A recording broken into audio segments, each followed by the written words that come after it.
షర్మిల వీళ్ళిద్దరిలోకి మంచి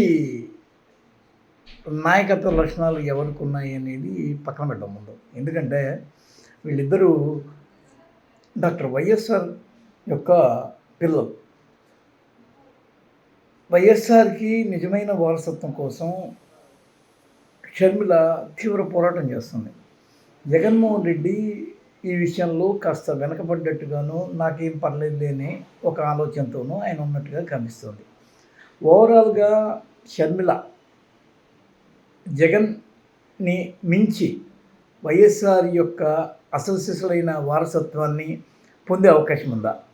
ఉంటే ఏపీలో ఎంతుంది?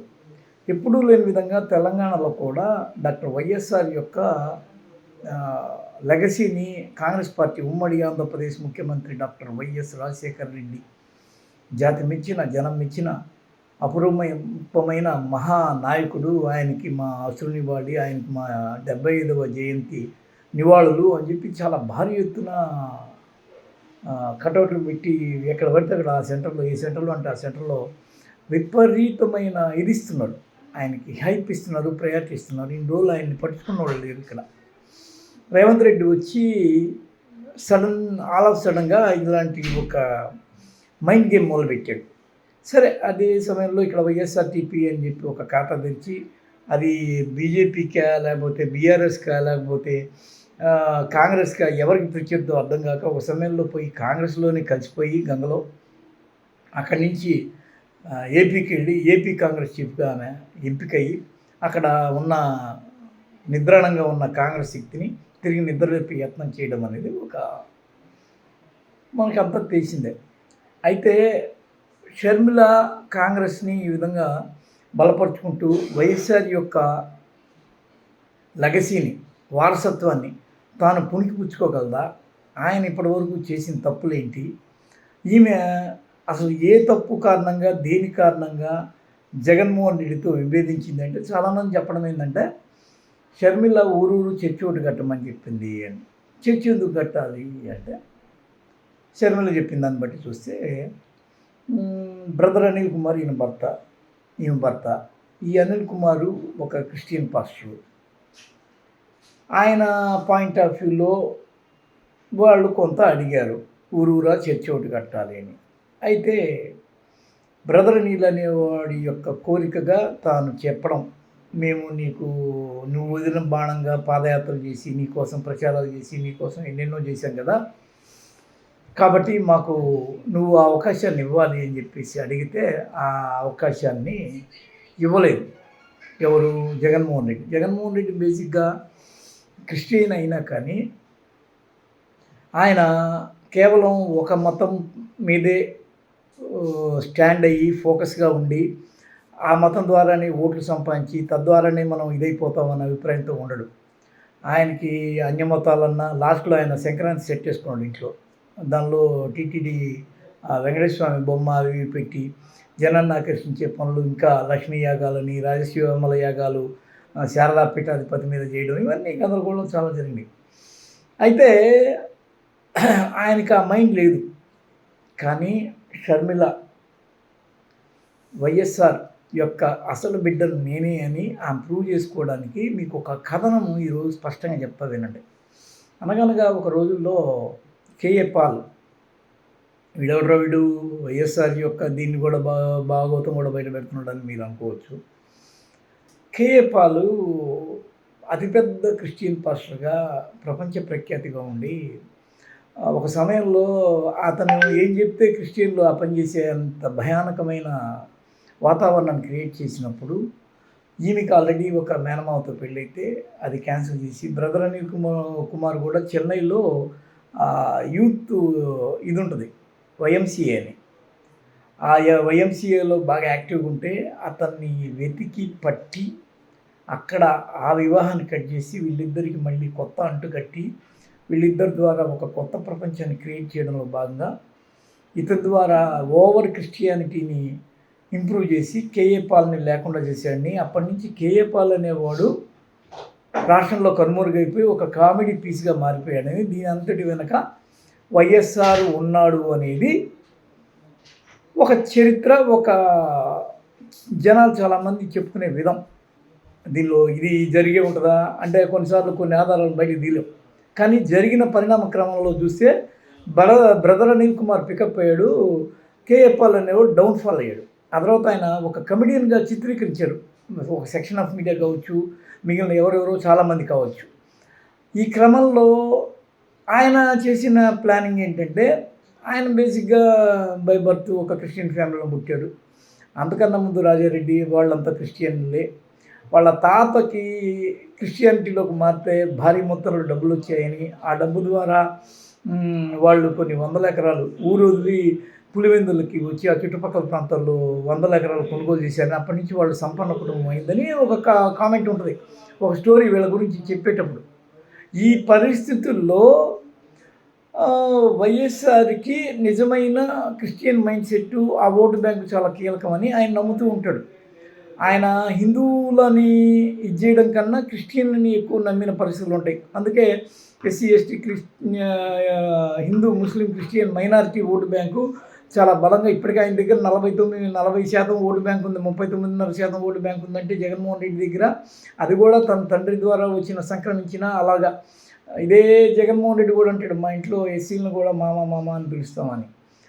అలాంటి ఒక కెలామిటీని క్రియేట్ చేసింది వైఎస్ఆరే అనేది చాలామంది అనే మాట.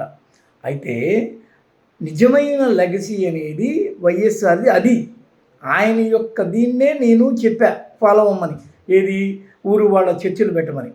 కానీ మా అన్న ఒప్పుకోలేదు అని వెంటనే ఏం జరిగింది సార్, ఆ రౌండ్ టేబుల్ సమావేశంలో మీరందరూ డిటాచ్ అయిపోండి, మేము మా బావతో కలిసి లేము, ఆయన మాకు అపాయింట్మెంట్లు ఇవ్వట్లేదు, మా మాట వింటలేదు అని ఒక రాంగ్ స్టేట్మెంట్ని జొప్పించి క్రిస్టియన్ సంఘాలు వాళ్ళకి జొప్పించాడు వాళ్ళ మెదడులోకి.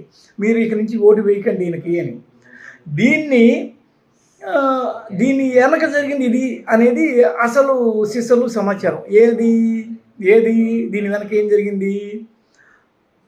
ఇది ఎక్కడైతే మాకు ఊరూరా చర్చిలు కట్టించి మా యొక్క క్రీస్తు సామ్రాజ్యాన్ని నెలకొల్పడానికి మాకు అవకాశం ఇయ్యని, అందుకే మేము ఇంతకాలం నీ వెనక దాగి ఉండి నీ కోసం విశేష కృషి చేసామని చెప్పేసి బ్రదర్ అనిల్, సిస్టర్ షర్మిల వీళ్ళిద్దరూ చేసిన డిమాండ్ అని. అందుకు జగన్మోహన్ రెడ్డి తన తండ్రి యొక్క ఆలోచన ప్రకారం క్రిస్టియానిటీని మరింతగా ఇచ్చేయాలి అనే ఒక అభిప్రాయం ఆయన ఉండుండొచ్చు కాక, కానీ ఆయన ఎక్కడ దెబ్బతిన్నాడో కూడా ఇంకోటి కూడా మనం బయటికి తీయవచ్చు. అదేంటంటే ఈ టీడీపీ, బీజేపీ, జనసేన వర్గాలు వీళ్ళంతా కలిసి ఒక సమయంలో ఒక ఉద్యమంలాగా ఒకటి చేశారు, గుర్తుందా మీకు? ఆ ఉద్యమం ఏంటంటే హిందూ దేవుళ్ళని, హిందూ ఆలయాల్ని తీవ్రంగా ధ్వంసం చేయటం. ఆ తీవ్రమైన ధ్వంసరచన వెనక దాన్ని చూసి ఈయన క్రిస్టియన్ కాబట్టి ఈయన్ని ఈ కోణంలో కొడితే జనమంతా ఇప్పుడు అంతర్వేది రథం తగలబెట్టడం, రామతీర్థం యొక్క తలకాయ తీయడం, వినాయకుడికి మలం, అక్కడ ఇక్కడ ఇంకా చాలా విగ్రహాలకి ద్రోహం చేయడం, దైవ విగ్రహాలకి, వీటన్నిటినీ రెండు ఉన్నాయి దీనిలో. ఒకటేంటి అంటే అలా ఆ దైవద్రోహం చేయడం వల్ల ప్రభువు బలహీనపడతాడు. రెండోది ఏంటి అంటే ఈయన మీద వ్యతిరేకత ఆటోమేటిక్ వస్తుంది. చాలామంది బ్రాహ్మణ, వైశ్య, క్షత్రియ వ్యతిరేకించడానికి గల కారణము జగన్మోహన్ రెడ్డి ఆ రోజుల్లో ఒక ఉద్యమంలాగా జరిగింది.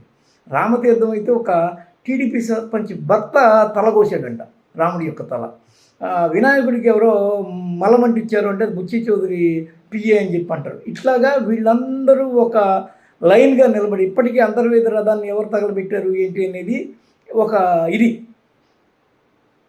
ఇదంతా ఒక కెలామిటీని జాగ్రత్తగా హ్యాండిల్ చేసి యాంటీ హిందూ అట్మాస్ఫియర్ని జగన్మోహన్ రెడ్డి మీదకి రుద్దడానికి జరిగిన ఒక ప్రయత్నం చాలా భారీ ఎత్తున జరిగింది. దీంతో జడుచుకున్న జగన్ ఇప్పటికే నా మీద యాంటీ హిందూ ముద్ర ఉంది కాబట్టి తరచూ హిందూ క్రతువును చేయడం, తన లాస్ట్లో కూడా తన ఇంట్లో సెట్ చేసుకోవడానికి గల కారణం రాధాకృష్ణ చెప్పినట్టు ఓట్లు వస్తాయా నోట్లు వస్తాయా అనే ఒకటి ఉంటుంది కదా జగన్మోహన్ రెడ్డి థింకింగ్. అంటే రాధాకృష్ణ అన్నాడు ఈ మాట, ఏదైనా సమీక్ష పెట్టాలంటే ఓట్లు వస్తాయా నోట్లు వస్తాయా అని అడుగుతాడు. అందులో భాగంగా హిందువులను అట్రాక్ట్ చేయడంలో భాగంగానే స్వరూపానందేంద్ర ఇలాంటి వాళ్ళతో గట్టిగా అంటకాగడం, అసలు అన్యమతాచార ఇవి ఎవరో పాస్టర్ చెప్పాడు. అన్యమతాచారంగా విపరీతంగా ఆయన పాల్గొన్నాడు ఆ కార్యక్రమాల్లో. పిండాలు పెట్టాడు. క్రైస్తవుడు ఉండి అందుకే దెబ్బతిన్నాడు అని చెప్పి ఎవరో ఒక పాస్టర్ కూడా ఒక కామెంట్ చేశాడు. అందులో అలాగా అన్యమతాన్ని ఈయన గట్టిగా ఇచ్చేసి ఫాలో కావడానికి, హిందువులంటే భయం కలగడానికి గల కారణము వీళ్ళు ఇచ్చిన స్ట్రాంగ్ డోసు.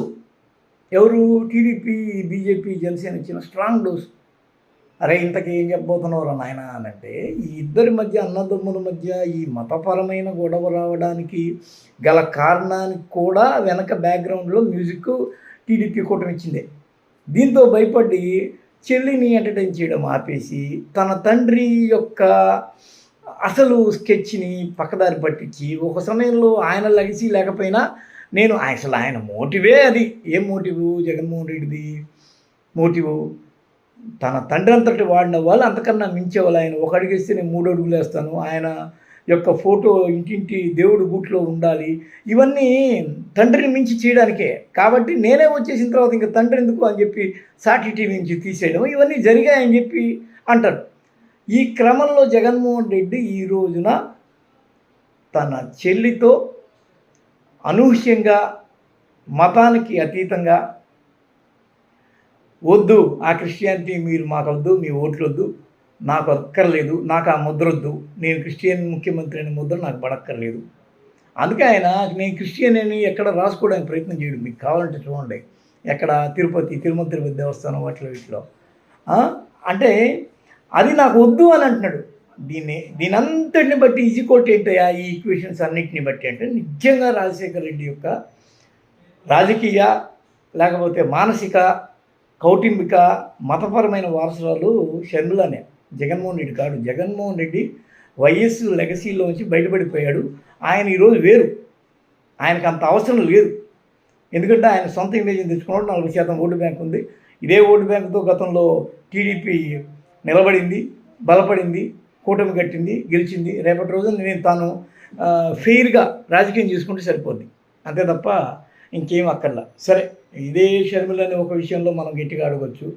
అద్దెపల్లి దళితవాడ బాపట్ల జిల్లాలో వైఎస్ఆర్ విగ్రహానికి నిప్పు పెడితే ఈమె రియాక్ట్ అయినట్టుగా కనిపిలా. పైపెచ్చు ఇదంతా చాలామంది అడిగారు ఈ క్వశ్చన్.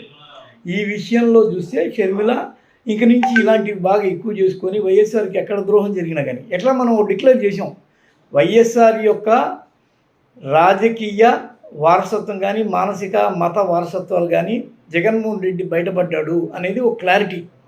దీంతో అసలు సిసలైన వారసురాలు షర్మిలమ్మే. వీళ్ళమ్మ కూడా షర్మిలకే వేసింది, ఎందుకంటే ఆమె గట్టిగా బైబిల్ పట్టుకుని తిరిగేది. కాబట్టి బైబిల్ రాజ్యం రావాలి అంటే అందుకు జగన్మోహన్ రెడ్డి అడ్డుకున్నాడు. కాబట్టి తనకున్న సిద్ధాంతపరంగా ఆమె కూడా బయటకు వచ్చింది. ఈ క్రమంలో ఈమె రోడ్డు మీదకి వచ్చి వైఎస్ఆర్ యొక్క జయంతులు చేస్తే జగన్మోహన్ రెడ్డి ఇడుపులపైకే పరిమితం అయ్యి వైఎస్ఆర్ని తనకి అక్కడితో తండ్రి, అక్కడితో ఆయన ఆపుకున్నాడు.